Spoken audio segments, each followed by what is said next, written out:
BMW 관련 내용이 나왔습니다. BMW 2년 전 EGR 배기가스 재순환 장치 설계 변경을 했습니다. 결함 알고도 은폐했다는 의혹이 있다. 이런 주장이 나왔습니다. 집단 소송 낸 피해자 측 대리인이 BMW가 결함 보고돼 수리해주다 작년 신모델부터 개선 부품을 달았다. 그러니까 뭔가 알고 있었다라는 거거든요. 지금 이게 피해자 측 대리인의 주장인데요. 여기 주장이 조금 더 자세히 나와 있습니다. 2년 전부터 해당 부품의 결함이 보고돼 수리해줬고 2016년 말부터 판매된 디젤 차량은 EGR 부품 설계를 변경하기도 했다는 것은 화재 위험을 미리 알고 해당 부품의 내구성과 쿨러의 용량을 늘렸다는 의미다. 그러니까 뭔가 알아서 신형차에는 새로운 부품을 끼웠다. 그 이전 차량은 문제가 있었다라는 걸 알고 있었다. 이런 의혹을 제기했습니다. 이게 사실이라면 이건 걷잡을 수 없겠는데요. 관련 기사 더 보죠. 자고 나면 불, BMW 세운다. 국토부가요. 안전진단 리콜 안 받은 차 대상으로 오늘 지자체에 운행 정지 명령 요청을 하겠다고 전망을 하고 있습니다. 오늘 아마 나오려나 봅니다. 그런데 문제는요, 이 진짜 시행하기까지는 수일이 걸린다고 합니다. 그리고 차주의 반발도 지금 걱정되고 있는데 그 내용이 있습니다. 우편으로 뭔가를 전달해야 되는 아마 공식 절차가 있나 본데요. 우편으로 전달하는 절차 때문에 실제 시행까지는 수일이 소요된다. 그리고 위반 차량들에 대한 단속과 처벌 수위는 지자체와 조율 중이다. 그러니까 이런 부분까지 마련이 돼야 할 수 있는 건데 조금 서두르는 감이 있고요. 그리고 여기도 있습니다. 여기 보면요. 14일까지 안전진단을 진행해도 1만 대가량은 진단을 받을 수 없는 상황인데 이들 차량에 대한 대차 서비스도 마무리된다. 그러니까 다른 차량을 제공해야 되는 거죠. 그런데 지역별로 렌터카 물량과 수요가 맞지 않아 일부 지역에서는 부족 사태가 비춰지고 있다. 지금 휴가철이거든요. 차량 구하기도 어려운데 과연 그럼 이분들 차량을 운행하지 말라고 해놓고 대신 차량을 뭔가 줘야 되는데 차가 없답니다. 이것도 문제겠네요. 일단 조대진 부위원장은 변호사시니까 차량 운행 정지 명령. 이 차주 입장에서는요. 내가 잘못한 게 없거든요. 나는. 그렇죠. 그리고 나는 진단을 받으려고 기다리고 있는데 진단도 빨리 안 해줍니다. 그렇죠. 근데 그 사이에 차를 운행하지 말라 그래요? 근데 렌터카가 없답니다. 이거 어떻게 됩니까, 이럼? 일단은 이게 종국적으로는 이제 손해배상의 문제로 이제 귀결될 수밖에 없는 부분이긴 한데 당장 차주의 입장에서는 차를 써야 되거든요. 말씀 주신 대로 내 잘못도 아닌데 고장난 차를 점검도 안 해주면서 쓰지 말라. 어떻게 보면 사유재산권에 대한 침해일 수도 있기 때문에 강력하게 반발할 수 있어 보입니다. 다만 이제 국토교통부 측에서는 이렇게 운행상의 문제점이 있는 차량을 마냥 돌아다니기는 할 수 없기 때문에 또 그건 또 그래요. 불가피하게 이제 운행 정지를 하는 것이고요. 이런 부분들이 나중에 소송을 통해 가지고 BMW 코리아가 이런 걸 알고 있었다면 손해배상의 부분에 포함될 수 있을 거라고 보여집니다. 한웅 법률 부단장께도 질문 드릴게요. 지금 먼저 앞에 기사입니다. 이제 차주들 문제가 아니라 뭔가 BMW 측에서 은폐했다라는 의혹이 지금 제기가 됐거든요. 그러나 지금은 이건 확인해 볼 문제지만 만약에 이 부분이 확인이 된다면 이건 나중에 법적으로 어떻게 파장이 갑니까? 일단 자동차 관리법이 지금 개정안이 상정이 돼 있거든요. 만약에 하자가 쭉 동일하게 반복되거나 그러면 교환하거나 환불할 수 있게 이제 이렇게 돼 있는데 지금 말씀하신 대로 2년 전에도 EGR 설계에 대한 문제가 있어서 그 하자를 알고 그랬고 그걸로 인해서 이제 문제가 발생하고 사람이 다쳤거나 그러면 이제 형법상의 형사상의 책임도 지고 민사상으로 손해배상 책임은 당연히 이제 지는 것이 되게 되겠죠. 그리고 지금 일부가 숫자는 정확히 잘 모르겠습니다만은 BMW 차주 제가 알기로 기백 명이 모여서 집단 소송 형태의 손해배상 청구 소송을 했다고 하니까 지금 이 기사는 안 돼요로의 내용이라고 한다라고 하면 그 손해배상 소송에 있어서도 상당히 좀 악영향을 미치는 그런 요소가 될 거라고 봅니다. 만약에요, 이걸 알고 있는데 조치를 취하지 않고 은근슬쩍 부품을 갈아 끼거나 새 차에만 새로운 부품을 적용했다라면요, 이거는 법적인 문제로 끝나지 않을 것 같습니다. 명심하겠습니다. 형사상의 형벌 책임을 져야 되는 것이죠. 예, 그렇습니다. 이거는 간단한 문제가 아니라는 거 보입니다. 다음 기사 좀 보죠. 몇 가지 사회 기사 저희가 준비 좀 했는데요. 이대로 가면 3년 뒤 사립대 38곳 폐교된다. 이유가 뭘까요? 인구가 일단 줄고 있고요. 그리고 대학들이 재정난이 심화되고 있답니다. 교육부는요, 2021년에는요, 5만 명이 미충원 될 것이다. 이렇게 전망을 해놨다 그러네요. 여기 좀 자세히 보면요. 교육부의 업무 현황 설명 자료에 따르면 정부는 2018년도 대학 계획 정원인 48만 3천 명과 비교하면은 2021 학년도에는 당장 5만 6천 명이 미충원 될 것이다. 그러니까 못 채우는 거죠. 근데 발표가 이렇게 예측을 하면 뭡니까? 이거 뭐 대책이 있어야 될 거 아닙니까? 윤경호 의원님. 그렇습니다. 한 해 지금 대학에 갈 수 있는 학령 인구라고 그러죠. 네. 이게 한 45만 명에서 50만 명 전후 선이에요. 네. 그러니까 올해, 내년 그리고 2021년까지 예. 이어지는 과정. 그러나 점점 인구가 줄어들고 예. 학령 인구가 역시 비례해서 줄면서 예. 대학 갈 수 있는 인원이 줄어드니까 당연히 수요와 공급에 불일치가 생기는 건데 네. 그동안에 그러면 이런 사태가 오리라는 거는 여러 차례 얘기가 나왔음에도 불구하고 이 문제는요, 사실 국민연금도 인구가 줄고 있고 젊은 층이 줄어들고 있는 거 마찬가지로 이 대입 정원 문제도요, 똑같이 예측할 수 있었던 거거든요. 그렇습니다. 그러니까 자발적인 구조조정을 하도록 유인을 하거나 예. 아니면 먼저 정부가 교육부가 선제적인 조치를 왜 취하지 않았느냐 이런 아마 책임 문제가 나올 거예요.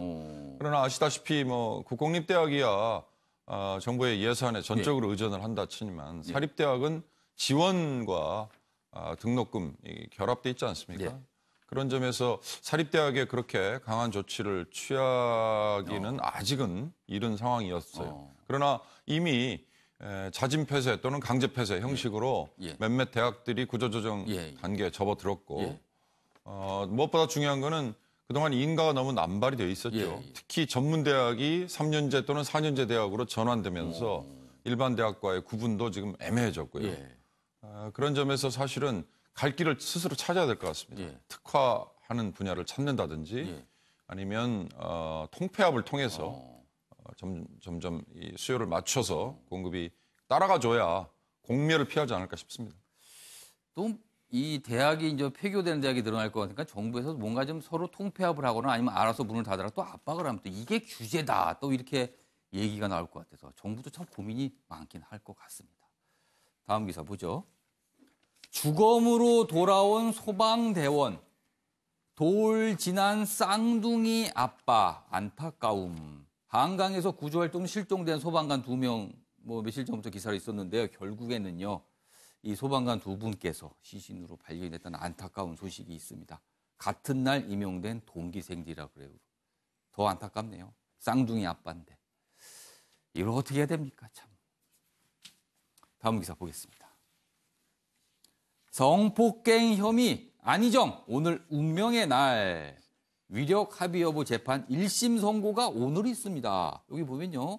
서울지법 형사 11부는 업무상 위력에 의한 간음 혐의로 기소된 안 전 지사 1심 판결을 14일 오전 10시 30분, 오늘입니다. 오늘 오전 10시 30분 선고한다고 밝혔습니다. 어떤 결과가 나올까요? 결과가 나와에 따라서 참 기사가 크게 될까, 작게 될까 궁금합니다. 근데 시간이 10시 30분이니까 조금 있으면 나오겠습니다. 다음 기사 보죠. 토다이 해산물 뷔페점입니다. 식당인데요. 토다이 팔다 남은 회 재사용.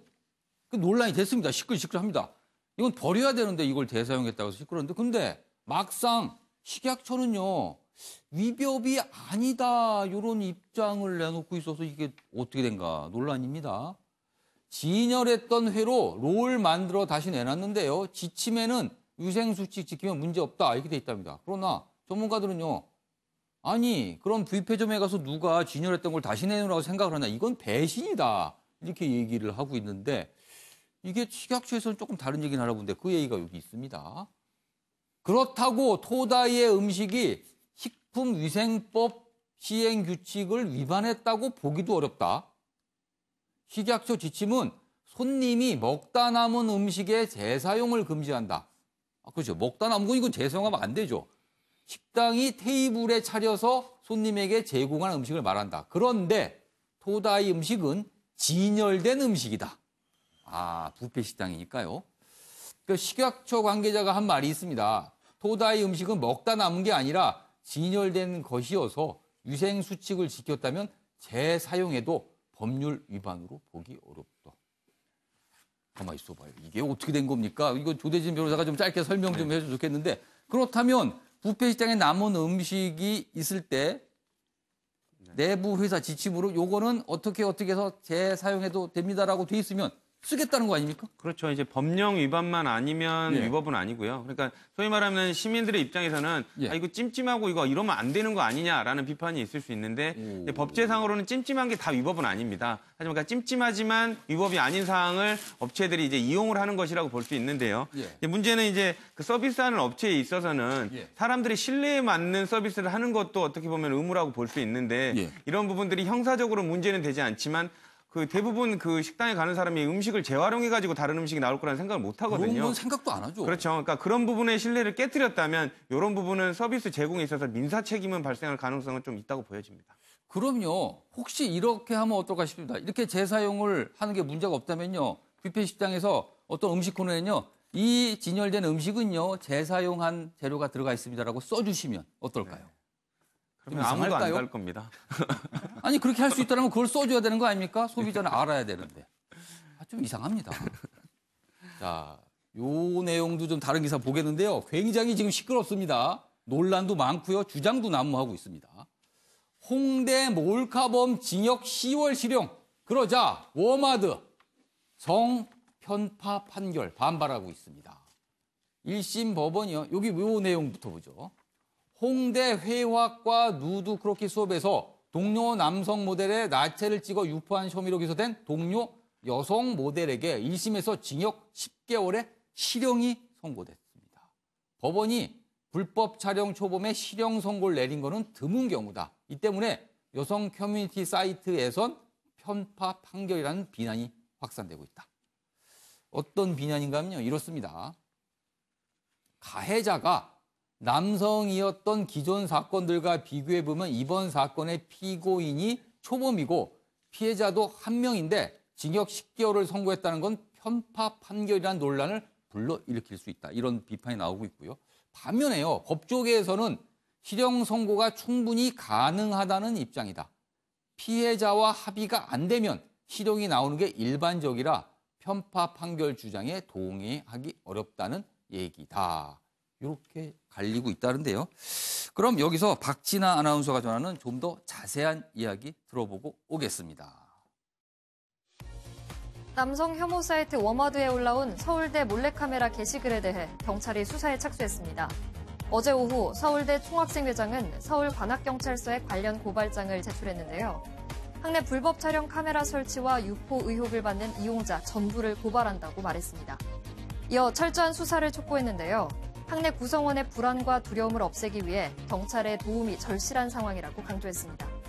한편 지난 5월 홍익대 남성 누드 모델의 나체 사진을 촬영해 유포한 혐의를 받는 여성 모델이 1심에서 징역 10개월의 실형을 선고받았는데요.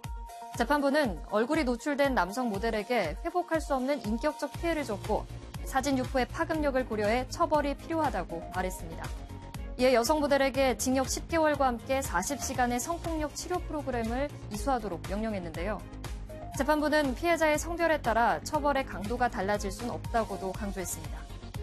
여성 모델에게 실형이 선고되자 워마드에선 편파 물결이라며 반발하고 나섰습니다. 일부 회원들이 몰래카메라 범죄로 집행유예를 선고받은 남성이 수두룩한데 이는 편파적인 거다. 여성에게만 일방적으로 가해지는 정치적 탄압이다. 이렇게 주장했습니다. 경찰을 향해 온 편파 수사 비판론이 법원의 편파 판결 논란으로까지 번지면서 내일 폭력 집회를 열겠다. 이런 일부 주장도 제기된 상황입니다. 자, 지금 뭐 폭력 집회를 열겠다라는 주장이 제기됐다는데 그 기사 내용이 있어요. 홍대 몰카 유포범 실형에 편파 판결 성대결 격화되고 있다. 법원과 청와대 불태우겠다. 여성 커뮤니티에서 반발 확산. 법원은 뭐 그러다 청와대는 왜 불태운다 그럴까요? 이거는 모르겠는데 아무튼 이런 주장이 좀 과격한 주장이 나오고 있고요. 여기 보면요. 청와대 국민청원 게시판에는 홍대 공연 음남남 몰카 징역 10개월 선고가 말이 되나라는 제목의 청원이 게시됐다. 자, 반발이 심해지고 있습니다. 몰카는 분명히 범죄인데 이게 남성이 저질렀느냐 여성이 저질러나 놓고 이게 뭐가 갈리고 있는 이런 상황입니다. 이재용 전 의원님, 정치인이시니까 네. 이런 문제 정치인들이 어떻게 좀 해결하고 토론회도 하고 해야 되는데 이거 어떻게 해야 됩니까? 그래서 이제 법조인이 아니라서 네. 이 양형에 대해서는 뭐 예. 말씀드릴 게 별로 없지만 예. 제가 알기로는 예. 이번 실형이 그 기존의 그 양형보다는 의외다라는 그 의견은 많이 나오고 있는 것 그렇죠. 같아요. 초범의 경우는 되게 집행유예가 보통인데 이번에 실형이 나왔다. 뭐 이런 맞습니다. 주장이 나와요.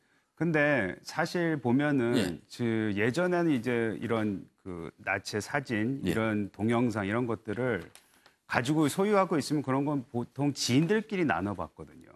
근데 요즘에는 그것을 인터넷에 올려버리면은 진짜 이 피해가 뭐 걷잡을 수 없죠. 걷잡을 수가 없죠. 예. 또 게다가 요번 같은 경우에는 예. 합의도 안 됐다고 하고 해서 이런 류의 예. 범죄는 사실 가면 갈수록 저는 그 양형이 더 세져야 된다고 생각을 엄격히 하고 다뤄야 있습니다. 된다. 엄격하게 다뤄야 되는데 또 판사도 여성이었더라고요. 예. 그래서 이분도 굉장히 많이 그 고민을 하지 않았을까라는 생각을 하긴 혹시라도 하는데. 무슨 어떤 이 봉변 이런 걸도 혹시 좀 있지 않을까 걱정도 됩니다. 네, 그래서 근데 하필 예. 우리 사회적 분위기가 이런 범죄, 아주 안 좋은 예. 범죄에 대해서 계속해서 우리가 아주 엄격하게 다뤄야 되는 이 시점에 예. 하필 이 사건이 또 여성, 남성 이게 뭐 성대결 뭐 이상하게 지금 흘러가고 있는 부분이 있는 것 같아서 매우 안타까운데 예. 글쎄요 지금 여성 측에서 주장하는 부분들도 솔직히 말해서 보면은 예. 그쪽 입장에서 생각해 보면은 뭐 안타까운 부분도 예. 있고 좀 억울한 부분도 있을 것 같기는 하지만 이 전반적으로 봤을 때는 이런 류의 범죄는 계속해서 요번 계기를 기회 삼아서 엄격하게 다뤄줘야 된다고 생각합니다. 한홍 부단장님. 그러면은 아까 말했지만 사실은 과거 판례, 그러니까 이전의 판례는 사실 집행유예가 통상이라고 그러는데 이번에는 실형이 나왔다는 거. 이 부분에서는 분명히 여성 단체에 대해서 불만을 가질만 하겠습니다. 이걸 꼭 뭐 남녀를 구별해서 예. 편을 갈라서 예. 뭐 여성이 피의자고 여성이 피고인이어서 형이 예. 세다. 이거는 선뜻 동의하기 어려운 예. 견해입니다. 뭐 이재용 최고위원께서 말씀을 하셨습니다마는 이 사건 판결을 한 예. 판사도 그 여성 판사였고 그다음에 우선 가장 먼저 법으로 돌아가서 성폭력 범죄 처벌에 관한 특례법 제14조에 해당되는 거거든요. 카메라 등 이용 촬영인데 여기에 보면 이 형량이 법정형으로 5년 이하의 징역, 1,500만 원 이하의 벌금에 처하게 돼 있습니다. 예. 물론 이제 경우에 따라서 벌금형을 선택할 수도 있고 예. 집행유예를 선택할 수도 예, 있고 예. 이제 뭐 형에 있어서는 그거는 뭐 판사가 여러 가지 정황이라든가 이 사건 경위를 놓고 판단을 해서 이제 판단할 문제일 텐데 예. 이 사건 사안에서 지금 이 해당 피고인은 사실 그 범행을 부인했었고 그 다음에 휴대폰도 2대를 쓰고 있다가 한 대는 던지고 이제 그 뭐 당연히 피의자나 피고인의 권리일 수 있습니다만은 형량을 정하는 데 있어서 그 피해자의 관련 정황이 꼭 이거는 여러 가지를 고려해 봤을 때 집행유예를 때리거나 벌금형으로 해야 될 사안이고 여성이기 때문에 불리한 판단을 받았다. 이렇게 판단할 건 아니라는 거죠. 여러 가지를 고려해 봤을 때 사실은 실형이라고 해서 편파적이거나 불공정한 것은 절대로 아니다. 근데 여기에 대해서 뭐 청와대를 폭파하겠다니 또는 뭐 법원을 기타 등등의 극단적인 반응을 보이는 것은 약간 좀 아무리 그쪽이 이 여성 남성 혐오에 대한 그 사이트에서 나온 말이라고 해도 너무 좀 극단적인 반응이다. 이렇게 좀 평가해 볼 수 있습니다. 심철근 대변인께서는 이 사안 어떻게 보세요? 이 워마드라는 그 여성들의 커뮤니티인데요. 저는 이 워마드의 대응이 너무 극단적이고 그 남성 혐오를 너무 강조하는 거예요. 그러니까 비단 이 사건뿐이 아니고 몇 번의 그 언론에 그 나왔었잖아요. 뭐 버스 안에서 뒤에 그 남성 뒤에 그 흉기를 갖다 대는 뭐 사진이라든지 그런 사진을 인증 사진처럼 예, 이렇게 올리고. 그런 사진을 올린다든지 아니면 뭐 태아를 어떻게 했다든지 뭐 이런 굉장히 그 남성 혐오를 극적으로 표현하는 그런 그 사이트인데요. 이게 정말 그 양성평등으로 가는 길에 도움이 될 수 있는 일인가라는 차원에서 접근했을 때는요. 저는 이게 오히려 이렇게 주장하고 나가는 것이 양성평등으로 가는 길에 혹 걸림돌은 되지 않을까 이런 걱정이 오히려 됩니다. 왜냐하면 이 주장들이 너무 그 극적으로 가고 대결 구도로 가다 보면 스스로 고립될 우려도 있거든요. 그래서 정당하게 양성평등에 대한 부분을 주장하고 그 해결 방안들을 이런 식으로 표현이 아닌 다른 방법의 표현은 없는지 좀 고민해봐야 되지 않을까 싶습니다. 그렇습니다. 이 행동이 너무 극단으로 가면요. 하고자 하는 주장이 묻히는 경우가 있거든요. 그래서 그런 부분을 조금 조율을 해야 되지 않을까 싶습니다. 다음 기사, 이번엔 경제 기사 저희가 몇 가지 준비했는데 좀 보겠습니다. 올 2분기에만 6,871억 적자 실적 쇼크. 어느 기업이 이렇게 실적이 안 좋습니까? 그런데 전기요금 오르나 이렇게 전망이 됐어요. 한국전력 얘기군요. 왜 이렇게 실적이 안 좋나 보니까 이렇게 분석이 돼 있습니다. 원전 안전 강화로 가동률이 줄고 LNG 발전 늘린 게 손실폭을 키웠다. 그리고요. 정부 전기료 안 올리겠다지만 업계에서는 이런 상태라면 한전이란 기업 자체가 버티지 못한다. 그래서 전기요금 인상이 불가피하지 않겠느냐 이런 전망을 내놓고 있답니다. 여기 보면요. 그래프가 있는데요. 한국전력의 영업이익 추이입니다. 2016년 1분기부터 분기비로 나와 있는데 쭉 떨어지고 있네요. 한두 해 된 건 또 아니네요. 보니까요. 다음 기사 보겠습니다. 문 대통령 입국장 면세점 검토 주문에 업계 반응 엇갈려. 어제 문재인 대통령이 청와대 회의에서 입국장 면세점 우리 국민들 불편하다. 이거 설치하면 어떨까라는 이런 지시가 나왔습니다. 그런데 반응이 엇갈린답니다. 대기업은요. 난색을 표하고 중소기업은 환영이랍니다. 왜 그러냐면요. 여기 보면요. 여기 보면 면세 한도와 입국 인도장 도입이 먼저다. 그러니까 대기업 쪽에서 보기에는요. 면세품을 살 수 있는 한도를 늘려야지 뭐 살 수 있는 곳만 늘리면 뭐하냐 이런 불만이고요. 중소기업체는요. 그래도 입점할 수 있는 기회가 느니까 좋다. 이런 반응이 나오고 있다고 그러네요. 이것도 좀 약간 논쟁이 있는데 아무튼 진척이 뭔가 이루어지고 있습니다. 여기 보면요. 조양호 한진회장 오랜만에 등장을 했습니다. 기사로. 이번엔 위장 계열사 검찰 수사받는다. 공정위에서 천암회사 4곳 누락을 고발했습니다. 여기 보면요. 조양호 한진그룹 회장이 일감 몰아주기 규제를 피하기 위해 천암 가족 등이 소유한 회사를 계열사에서 누락시켜 신고했다가 검찰 수사를 받게 됐다. 윤경호 위원님, 조양호 한진 회장은 참 여러 가지 혐의가 참 많습니다. 제가 알기로 10개가 넘어간 것 같아요, 벌써. 공정위가 이미 계열사에 대한 일감 몰아주기는 조사에 착수를 했어요. 그러나 지금 문제가 되는 4개 회사는 전부 천암명이, 그러니까 천암이라는 분이, 그러니까 지금 문제가 됐던 이명희 이사장, 부인 이사장의 지금 동생을 얘기하는 건데,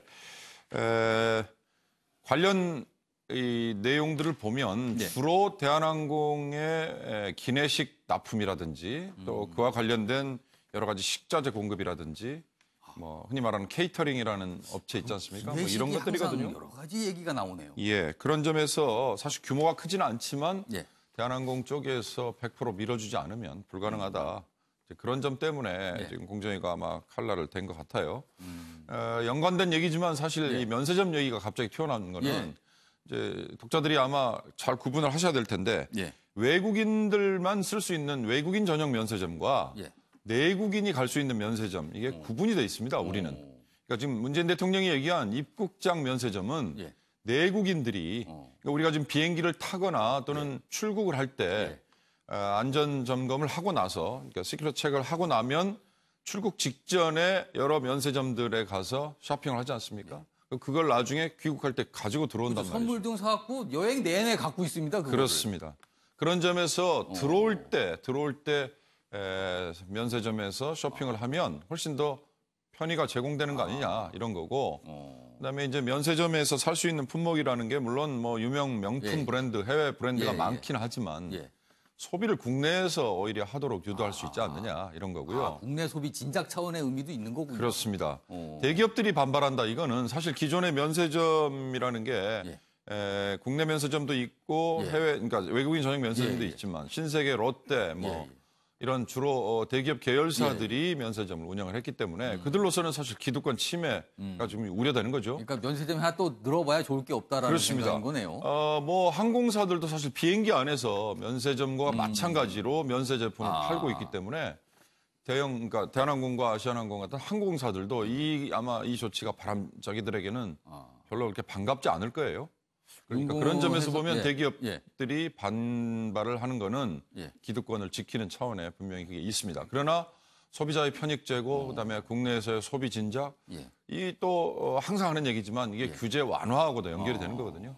제일 중요한 건 일본이나 다른 나라들이 입국장 면세점을 점점 허용하는 쪽으로 가고 있습니다. 그런 점에서도 또 추세기도 하네요. 그렇습니다. 그런 점에서도 아마 비교를 해봐야 될 거예요. 윤경호 의원의 해설을 들어보니까 이 입국장 면세점이 단순하지 않네요. 여러 가지 의미를 내포하고 있습니다. 아무튼 진척은 되고 있는 것 같습니다.